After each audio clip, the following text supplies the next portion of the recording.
우리 하나님 말씀 고린도후서 7장, 오늘은 2절 말씀부터 7절까지 말씀입니다.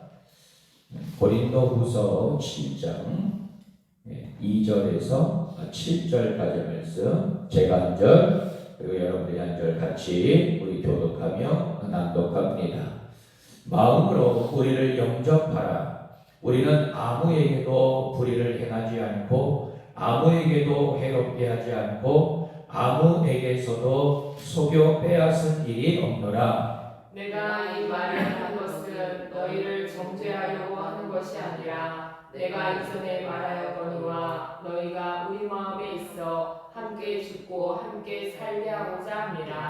나는 너희를 향하여 담대한 것도 많고 너희를 위하여 자랑하는 것도 많으니 내가 우리의 모든 환난 가운데서도 위로가 가득하고 기쁨이 넘치는도다. 우리가 마게도니아에 이르렀을 때에도 우리 육체가 편하지 못하였고 사방으로 환난을 당하여 밖으로는 다툼이요 안으로는 두려움이었노라.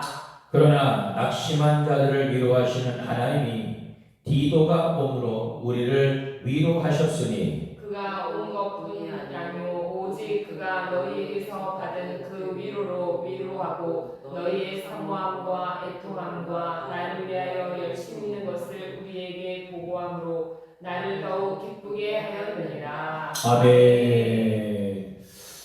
할렐루야. 아멘. 살아계신 우리 주님을 찬양합니다. 아멘. 하나님의 크신 은혜와 평강이 오늘도 이곳에 함께 하시고 또 각 처소에서 예배하시는 우리 모든 성도들 모두에게 함께 하시기를 축원합니다. 아멘. 오늘도 우리에게 새날을 허락해 주신 살아계신 하나님 앞에 오늘도 말씀으로 또 기도하며 우리가 주님께로 나아갑니다. 성령 하나님께서 이 한 시간 우리 가운데 친히 역사해 주시고 오늘도 여러분들 한 사람 한 사람 성령으로 충만하게 기름 부어 주실 줄 믿습니다. 아멘. 오늘도 선포되어지는 말씀 우리들이 아멘으로 화답하고 아멘. 또한 주님께 영광을 돌리는 복된 이 한날이 되시기를 주님의 이름으로 축원합니다. 아멘. 오늘도 은혜의 날로 승리의 날로 선포하노라. 아멘. 아멘. 자, 따라합니다. 영광스러운 복음의 일꾼. 영광스러운 복음의 일꾼. 예, 오늘 말씀의 제목입니다. 성결 교단의 유명한 부흥사였던 이성봉 목사님이 계셨어요. 그런데 이 이성봉 목사님은 늘 다니실 때마다 이 오른손 주먹을 꼭 쥐고 다녔다고 합니다. 손을 펴고 다니는 적이 좀처럼 없어서 잘 모르는 사람들에게 장애인이라고 오해받기도 했다는 거예요. 왜 그렇게 하고 다니느냐고 묻는 사람들에게 이 목사님은 이렇게 대답했다고 합니다. 예, 저는 우리 주님의 손을 잡고 가는 중입니다. 라고 말씀하셨어요. 여러분, 연약한 우리가 이 목사님처럼 24시간 주님과 함께 하는 믿음을 갖기는 사실 쉽지 않습니다. 그래서 주님은 우리 옆에 지체를 붙여 주신 것이죠. 믿음이 약해서 우리 주님을 직접 볼 수 없는 사람도 믿음의 지체인 내 옆에 있는 그런 믿음이 좋으신 분들을 이렇게 보면서 주님을 만날 수 있어야 하는 것입니다. 힘든 가운데 있는 그런 지체를 보게 되면 서로의 손을 잡아주면서 또 우리를 붙들어 주시는 주님의 사랑을 우리가 느낄 수 있어야 하는 것입니다. 우리는 주님이 우리에게 교회라는 이 공동체를 허락하신 이유가 바로 여기에 있는 것이죠. 하나님 말씀대로 살면 망하고 세상 따라 살아야 먹고 살 수 있다고 생각하는 사람들에게 사실 이런 얘기는 비상식적이라고 그렇게 느껴질 수가 있습니다. 하지만 솔직히 말해 세상은 어떻습니까? 세상은 서로 붙들어주기보다는 다른 사람들을 깎아내리고 그리고 해침으로써 자신의 이익을 취하라고 부추기고 있어요. 그러므로 서로를 세워주고 서로의 손을 잡아주는 이들의 모습은 참된 그리스도인들의 표상이기도 합니다. 주님이 그렇게 하신 것처럼 자기를 희생해서 다른 지체를 살리는 성도, 즉 서로의 손을 잡고 주님 부르신 길을 끝까지 걷는 성도가 될 수 있게 되기를 축원합니다. 아멘. 자, 바울이 영광스러운 복음 전도자, 즉 복음의 일꾼으로서 복음을 섬기며 추구하였던 목적은 오직 교회와 성도의 유익이었어요. 그것이 그의 사역의 기쁨이 되기도 했습니다. 바울은 어떻게 하나님의 영광스러운 복음을 섬겼느냐? 그를 본받아 우리 또한 어떤 영광스러운 복음 전도자, 복음의 일꾼이 되어야 하는지 오늘 사도 바울은 우리에게 말씀을 통하여 영적으로 깨닫게 하고 있는 것이죠. 자, 첫 번째로 한번 저를 따라해 보겠습니다. 부끄럼 없는 참된 일꾼이 되어야 합니다. 참된 일꾼이 되어야 합니다. 할렐루야. 아멘. 자, 우리 2절 말씀 다 같이 한 목소리로 읽어봅니다. 자, 2절입니다. 시작. 마음으로 우리를 영접하라. 우리는 아무에게도 불의를 행하지 않고 아무에게도 해롭게 하지 않고 아무에게서도 속여 빼앗은 일이 없노라. 아멘. 고린도 교회의 성도들 가운데는 잘못된 생각 그리고 잘못된 편견으로 이 바울을 부정적으로 대하는 자들이 있었어요. 그들은 바울이 그들의 마음에 들어갈 자리를 허락하지 않았습니다. 사탄이 신앙 공동체를 파괴하는 방법 중에 하나가 뭐냐? 목회자와 성도 간의 오해와 갈등을 일으켜서 화목을 깨뜨린 후에 서로를 불신하게 하는 전략이에요. 거짓 교사들은 이 고린도 성도들로 하여금 바울의 사도성과 도덕성을 불신하게 했다는 것입니다. 불신의 전략, 이것이 바로 사탄의 전략 중에 가장 큰 전략 중에 하나인데, 따라서 여러분들이 목회자인 저를 위해서 중보해야만 하는 이유 중에 하나가 바로 여기 있는 거예요. 목회자가 도덕적으로, 윤리적으로, 또 영적으로 큰 결함이 없는 한 여러분 절대로 목회자를 불신해서는 안 되고, 그리고 신뢰와 존경과 사랑의 마음으로 항상 목회자의 가정을 여러분 중보해 주시기를 축원합니다. 바울은 그들에게 잘못된 태도를 버리고 자신의 교훈에 마음을 열 것을 권면하고 있어요. 바울은 그들 중 누구에게라도 부당하게 대한 적이 없음을 말하고 있습니다. 그는 또한 사도권을 내세워 권위적으로 내가 불리했거나 독단적으로 행동하지 않았다라고 분명히 말하고 있어요. 또 그는 개인적으로 자신의 개인의 어떤 이익을 위해서 누구를 타락시키지도 않았다라고 말하고 있습니다. 사도 바울은 물질을 탐하여 사람을 이용하거나 상처를 주지도 않았습니다. 바울은 하나님 앞에서 늘 정직하고 양심에 꺼리낌이 없는 사도 중에 사도였음을 분명히 말하고 있어요. 우리도 복음을 섬길 때 하나님 앞과 사람들 앞에서 한치의 양심에 부끄러움이 없는 자로 섬길 수 있게 되기를 축원합니다. 여러분, 교회는 운명 공동체입니다. 그리스도의 핏값으로 샀기 때문에 그리스도 안에서 같은 운명을 지니고, 그리고 이 땅에서 하나님 나라를 이루며 소명을 가진 자로서 살아가는 것이죠. 자, 2절 말씀에 바울의 아무에게서도 속여 빼앗은 일이 없노라 라는 이 말씀 속에는 운명 공동체로서의 삶의 방식이 담겨져 있습니다. 바울은 복음을 위해 살았지 복음을 이용해 자신의 배를 채우지 않았어요. 여러분, 우리는 부끄럼 없는 성도요. 또 교회 안에서 참된 일꾼이 되어야 할 것입니다. 아멘. 복음에 합당한 삶으로 부끄러움이 없는 참된 일꾼으로 하나님 앞에 쓰임받는 자가 되어야 할 줄 믿습니다. 아멘. 여러분 그렇게 되시기를 축원합니다. 아멘. 자, 두 번째로 따라합니다. 자신에게 맡겨진 사명에 최선을 다하고 사랑해야 합니다.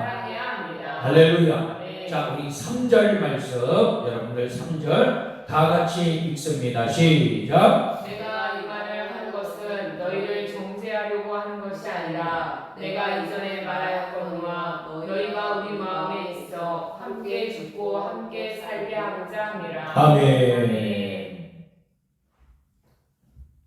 바울은 교회가 바로 세워지도록 수고했으며 또 사랑으로 섬겼어요. 여러분, 사랑하면 정죄하지 않습니다. 책망은 사랑에서 나오고 정죄는 악에서 나온다. 교회는 지체의 아픔을 자신의 아픔으로 여겨야 되는 것이죠. 한 몸인 교회의 기쁨도 나누고 슬픔도 나눕니다. 또 현재뿐 아니라 미래까지도 나누게 되어 있어요. 바울은 고린도 교회의 아픔을 함께 하였습니다. 또 바울은 교회의 운명을 자신의 운명과 분리하지 않았다는 것이죠. 자, 저를 한번 따라해 보겠습니다. 운명 공동체는 함께 죽고 함께 살아야 합니다. 할렐루야. 여러분, 이런 마음으로 내 옆에 있는 믿음의 형제 자매들을 대해야 하는 것이죠. 함께 죽고 함께 살아야 하는 운명 공동체. 믿음의 족장들이 하나님과 동행하며 살았듯 교회는 진리 안에서 함께 죽고 함께 살아야 하는 것입니다. 특별히 교회의 중직들은 교회에 자신의 운명을 종속시켜야 하는 것이죠. 사랑의 끈으로 묶여서 교회의 운명과 함께 해야 하는 것입니다. 참된 목자 그리고 참된 일꾼들은 양의 고통을 외면하지 않습니다. 양을 위해 기꺼이 자신의 삶을 그리고 자신의 모든 것을 그렇게 내놓는 것이죠. 하나님의 부르심을 받은 목자라면, 부르심을 받은 영적인 일꾼이라면 교회를 위하여 자신의 모든 삶을 아끼지 말아야 하는 것입니다. 교회의 운명이 곧 내 자신의 운명이어야 할 줄 믿습니다.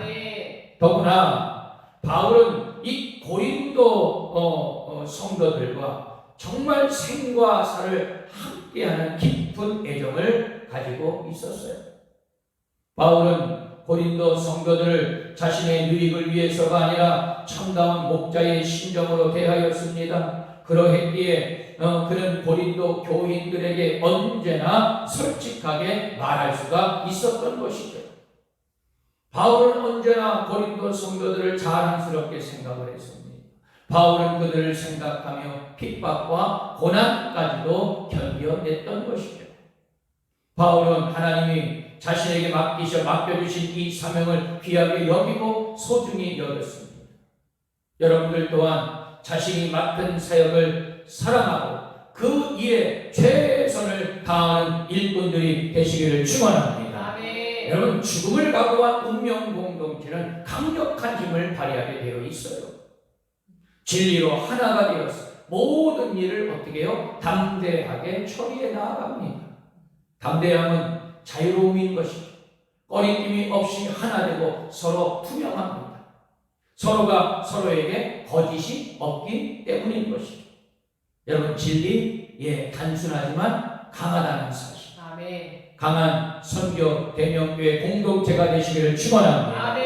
또한 운명 공동체는 사랑의 공동체입니다. 또한 위로의 공동체입니다. 여러분, 조직은요 단순할수록 빠르고 강력해요. 교회는 오직 하나님만을 사랑하고 진리를 따르기 때문에 세상의 어떤 단체보다도 강한 줄 믿습니다. 아멘. 서로 사랑하고 서로 위로하고 자신의 운명을 타인에게 의타입하며 또 타인의 운명을 자신의 운명 속에 함께 동참시키고 그리고 함께하는 운명 공동체로서 그렇게 사랑하게 되는 것입니다. 자신보다 타인을 먼저 돌보며 타인을 돌봄으로 자신을 얻게 되는 이 영적인 이 사실, 교회 안에서 어떤 작은 일에도 내게 맡겨진 사명에 최선을 다하고 그 사명을 사랑함으로 감당할 수 있게 되기를 주님의 이름으로 축원합니다. 아멘. 자, 끝으로 저를 한번 따라해 보겠습니다. 자나깨나 교회의 유익을 위해 교회의 유익을 위해 기쁨의 일꾼이 되어야 합니다. 기쁨의 일꾼이 되어야 합니다. 할렐루야. 아멘. 자, 우리 6절과 7절 말씀을 한번 보겠습니다. 6절, 7절입니다. 다 같이 읽습니다. 시작. 그러나 낙심한 자들을 위로하시는 하나님이 디도가 옴으로 우리를 위로하셨으니 그가 온 것뿐 아니요 오직 그가 너희에게서 받은 그 위로로 위로하고 너희의 사모함과 애통함과 나를 위하여 열심히 있는 것을 우리에게 보고함으로 나를 더욱 기쁘게 하였느니라. 아멘. 하나님은 이 고독한 영적인 싸움을 하는 그리스도인들에게 내 옆에 있는 형제 자매를 주신 거예요. 지체를 주신 거예요. 고통 속에서 시간을 보내던 이 바울 일행에게 하나님은 디도를 보내주셨어요. 자, 디도가 고린도 교회를 이제 방문해서 그 교회 안에 이제 달라지고 회복된 아주 기쁨의 소식을 가지고 오게 되었는데 그것은 고린도 교회가 다시금 하나님 앞에 세워지고 있다는 증거였습니다. 참으로 하나님은 낙심한 자들을 위로하시는 하나님이심을 사도 바울이 이렇게 말씀하고 있는데 여러분 사도 바울 또한 이 근심 가운데 있는 이 고린도 교회의 소식을 이제 가지고 있다가 디도를 통하여서 그 교회의 회복과 그리고 아름다운 영적 회복의 모습을 이제 듣게 되었을 때 아마도 사도 바울은 이렇게 이제 안심을 하게 된 것 같아요. 하나님은 정말 낙심한 자들을 위로하시는 하나님이시구나. 하나님은 지체를 통해 은혜를 체험하게 하시는 줄 믿습니다. 하나님은 모든 사람에게 동일하게 역사하시며 더불어 각자에게 다양한 은혜를 주심으로 교회를 지금도 세워나가고 계시는 줄 믿습니다. 아멘. 그러니까 여러분 우리 한 사람 한 사람 우리 선교대명교회 성도 한 사람 한 사람이 정말 하나님 앞에 얼마나 귀한 존재입니까? 하나님 앞에 귀한 존재가 또 나에게도 영적으로 얼마나 귀한 협력자가 되고 있는지요. 고린도 교회는 점차 변화되었어요. 할렐루야. 디도가 가져온 이 고린도 교회의 모습은 진리의 사모함과 죄에 대한 애통함 그리고 바울을 향한 열심이었노라 그렇게 말씀하고 있어요. 오직 복음을 위해 살고 복음을 위해 죽기를 각오한 바울에게 드디어 큰 위로가 된 이 고린도 교회. 여러분 교회의 회복, 교회의 유익이 사역자들에게는 목회자들에게는 그리고 우리 성도들에게는 세상의 그 어떤 성공보다 큰 기쁨이 되리라 믿습니다. 아멘. 바울은 교회를 자신의 운명과 분리하지 않았습니다.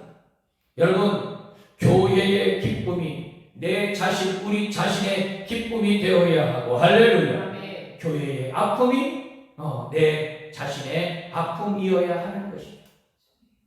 우리도 복음과 교회를 사랑한 바울의 모습과도 같이 자나깨나 교회의 유익을 위해 기쁨으로 사명을 감당하는 복된 일꾼들이 되시기를 주님의 이름으로 축원합니다. 아멘. 결론의 말씀입니다. 사랑하는 우리 선교대명교회 성도 여러분, 저와 여러분은 반드시 영광스러운 복음의 일꾼들이 되어야 하리라 믿습니다. 아멘. 바울은 복음을 섬기면서 수많은 핍박과 어려움을 겪었습니다. 그럼에도 불구하고 그의 사역의 유일한 목적은 복음을 통한 교회의 유익 그리고 영혼 구원에 있었다는 것입니다. 바울은 결코 복음을 통하여 개인적인 이익을 추구한 적이 없었어. 그는 교회의 영적 회복의 유익과 성도들의 성장을 보며 위로를 얻었습니다. 복음이 주는 위로가 그리고 우리 교회의 영적 유익을 통한 그것으로 우리의 기쁨이 되어야 하리라 믿습니다. 부끄러 없는 모습으로 내게 맡겨진 사명의 최선과 사랑의 정신으로 그리고 자나깨나 교회의 유익을 위해 기쁨의 일꾼으로 하나님 앞에 쓰임받는 우리 모든 성도들이 되시기를 주님의 이름으로 축원합니다. 기도합니다.